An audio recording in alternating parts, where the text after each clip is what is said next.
नमस्कार सखीनो, मी अनिता वाडकर कलाश्री यूट्यूब चॅनलमध्ये आपले स्वागत आहे।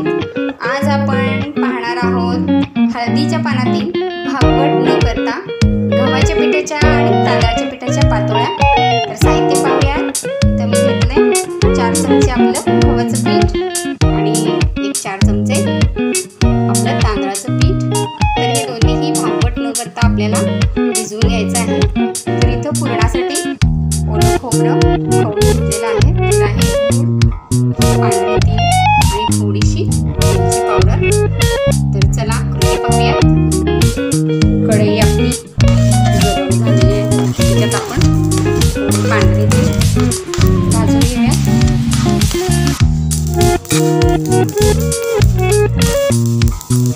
कढई तापली एकदम, त्यामुळे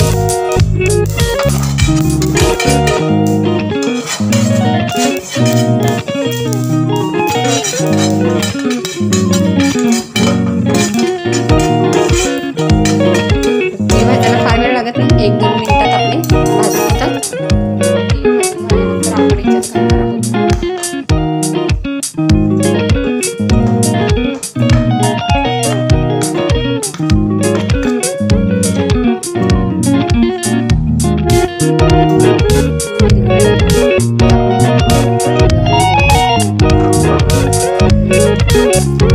आपला गूळ थोडासा विरघळला, आपण याच्यात घालणार आहोत खोबरं। तर काही ह्याचं पाक वगैरे करायचं नाहीये,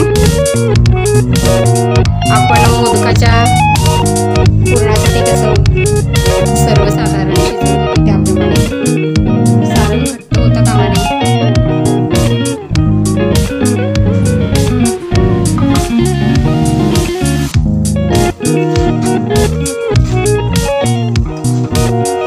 पुरण आपलं छान तयार झालेलं आहे।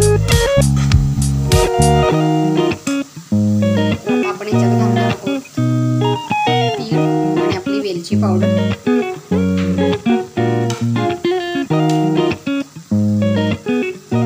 चवीसाठी थोडंसं घालणार आहोत आपण तूप।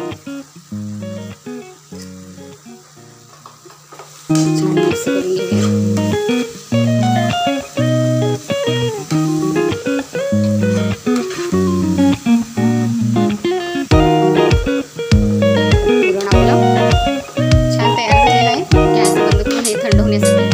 ठेवूयात आणि आपण वळूयात आता पिठाकडे। सर्वप्रथम पिठात आपण टाकणार आहोत चवीपुरतं मीठ, त्याच्यात थोडंसं पाणी टाकून मिक्स करून घेणार आहोत। तर आपलं इडलीचं पीठ कसं असतं त्याप्रमाणे सैलसर असं पीठ आपल्याला हे काढून घ्यायचं आहे। गरम पाण्याची वगैरे आवश्यकता नाही, थंड पाणी झालं तरी चालेल। बस काय अति पातळी करायचं नाही आणि अति जाडही करायचं नाही, ते सरबरीत आपल्याला करून घ्यायचं आहे। याप्रमाणे पीठ आपल्याला तयार करून घ्यायचं आहे। हे अति पातळी नाही आहे आणि अति जाडी नाही आहे, तर चमच्याने ते आपल्याला पानावरती पसरवता आलं पाहिजे। आता याचप्रमाणे गव्हाचं पीठही आपण करून घेऊयात। यात थोडंसं मीठ,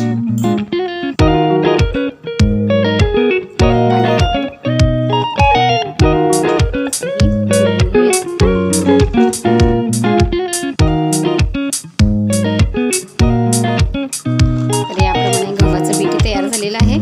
गव्हाचं पीठ थोडंसं चिकट असते, त्यामुळे ते पटकन मिक्स होत नाही, तर ते थोडंसं आपण फेटून घेऊयात। तर प्रत्येक ठिकाणी वेगवेगळ्या पद्धतीने पातोळी केली जाते, तर काही ठिकाणी पिठामध्ये सुद्धा थोडंसं गूळ टाकलं जातं।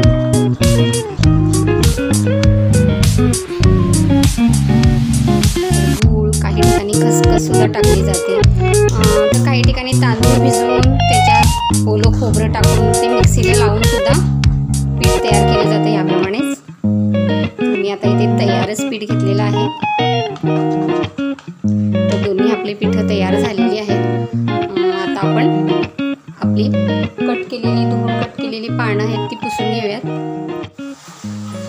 तर धुतलेली पानं आपण ही छान अशी पुसून घ्यायची आहेत. तर आता खरं तर हळदीच्या पानांचा सीझन नाही आहे, पण काय झालं टेरेसमध्ये 2-4 झाडं मी लावली, तर काल जोर पावसामुळे त्याच्यातली 2 गळून पडली. आज चला बनवूयात रेसिपी. तर छान अशी ही पुसून घ्यायची आहे आणि यानंतर आपण त्याच्यावरती टाकणार आहोत थोडंसं तेल. तर आपलं पीठ पातळ आहे त्यामुळे थोडंसं आपल्याला तेल लावावं लागतं. जर भागवटाच्या पातोळ्या करत असाल तर पानाला तेल नाही लावलं तरी चालेल. तर पीठ पातळ असल्यामुळे ते चिकटण्याची शक्यता असते, म्हणून मग थोडंसं आपण याला काय करायचं, तेल लावून घ्यायचं आहे. पुरण पण आपलं थंड झालेलं आहे. तर आता पीठ घालून घेऊयात. तर इथं आधी गव्हाचं पीठ घालून घेणार आहे.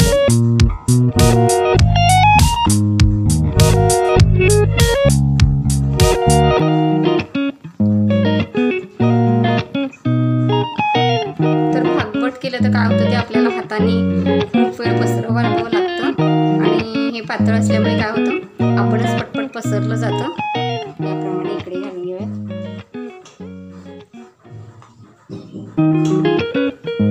आपल्या पातोळ्या काय होतात पटकन होतात, नाही वेळ लागतो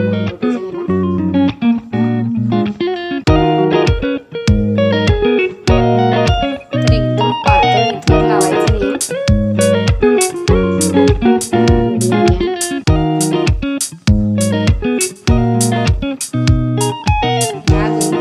घालणार आहे मी तांदळाचं पीठ.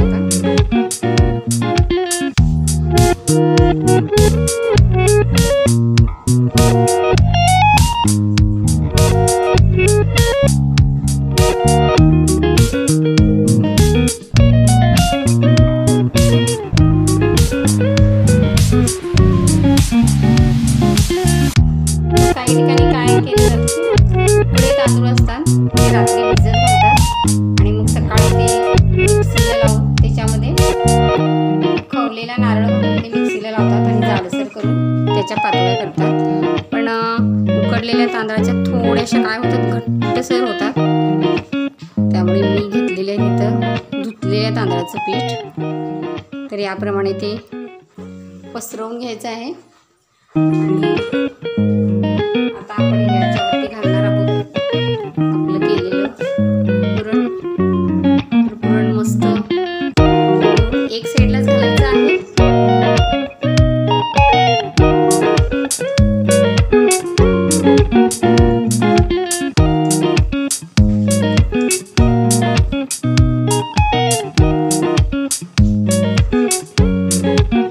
पान आपल्याला मळसायला हवं त्यामुळे आपण ते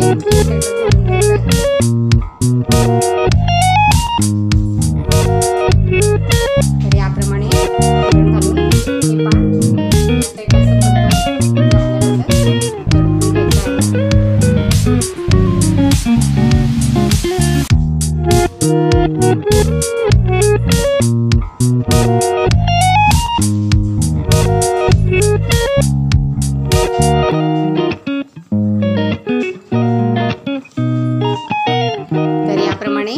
इतर पानंही मी पातोळ्या करून घेते. तर याप्रमाणे सगळ्या पानांवर एकदाच असं पीठ घालून घेतलं आणि पटपट सारण घालत गेलं की आपल्या पातोळ्या पटकन होतात. इकडं उकडीसाठी घेतलेली आहे चाळण. तर आता ह्याच्यात आपण तयार झालेल्या पातोळ्या ठेवून घेऊयात. या उकडीच्या चाळणीत आपल्या पातोळ्या अशा वर तोंड करून ठेवायच्या आहेत, तर पीठ खाली गळण्याची शक्यता असते. त्याप्रमाणे लाईन शेप द्या. ह्या अशा लावून घेऊयात. याप्रमाणे सगळ्या पातोळ्या आपल्या चाळणीत ठेवून दिलेल्या आहेत. आता त्या उकडायला ठेवूयात. तर इकडे पाणी गरम करायला ठेवलेलं आहे. तर गॅस आता हाय फ्लेम करून आपण हे काढून घेऊयात. याच्यावरती मी झाकणार आहे आता.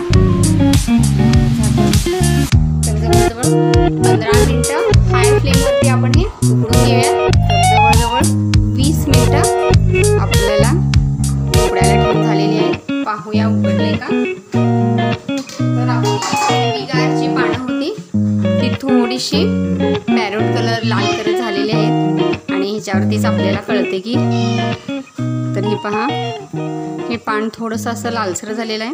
असं झालं की आपल्याला कळते की आता ते उकडलेलं आहे. आता ते गॅस बंद करून घेऊया आणि थोडीशी वाफ गेली की ते एकदम गरम आहे, तर थोडीशी वाफ गेली की आपण ते काढून घेऊया प्लेटमध्ये. खाण्यासाठी तयार झालेल्या आहेत आपल्या पातोळ्या. तर प्लेटमध्ये काढून घेते मी. गरम आहे, चमच्याने हे सुद्धा काढू शकते किंवा पान नुसतं गरम काढलं तरी चालेल. मस्त असा हळदीच्या पानाचा छान वास सुटलेला आहे.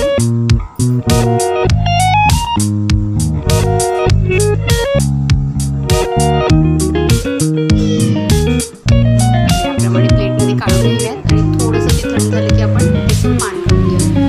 तर आता पान काढून पाहूयात, येते का छान आपलं पान. तर सर्व करताना तुम्ही पानासकट सर्व केलं तरी चालेल आणि खातेवेळी ते असं आपलं काढून घ्यायचं आहे. तर तांदळाची पण एक काढून दाखवते, ती आपली गव्हाची आहे आणि ही तांदळाची पातोळी आहे. तेल लावलं तरी सुटतं, नाही लावलं तरी पानातून ते पटकन आपलं येतं बाहेर.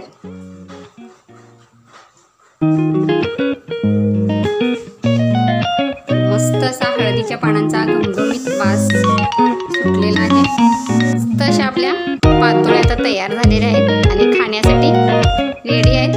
कट करून घेऊयात आपण आणि कट झाल्यानंतर याच्यावरती आपण टाकणार आहोत थोडंसं आपलं साजूक तूप आणि आता आस्वाद घ्यायला तयार आहेत आपल्या छान तांदळाच्या आणि गव्हाच्या पातोळ्या. तर सखीनो, तुम्हीही करून पहा, खाऊन पहा आणि आजची आपली ही रेसिपी आपणास आवडली असल्यास कृपया लाईक, शेअर आणि कमेंट्स करायला विसरू नका आणि नवीन असाल तर बेल आयकॉनवर क्लिक करायला तर अजिबात विसरू नका. धन्यवाद सखीनो, पुन्हा भेटूया नवीन कृतीसहित. थँक्यू.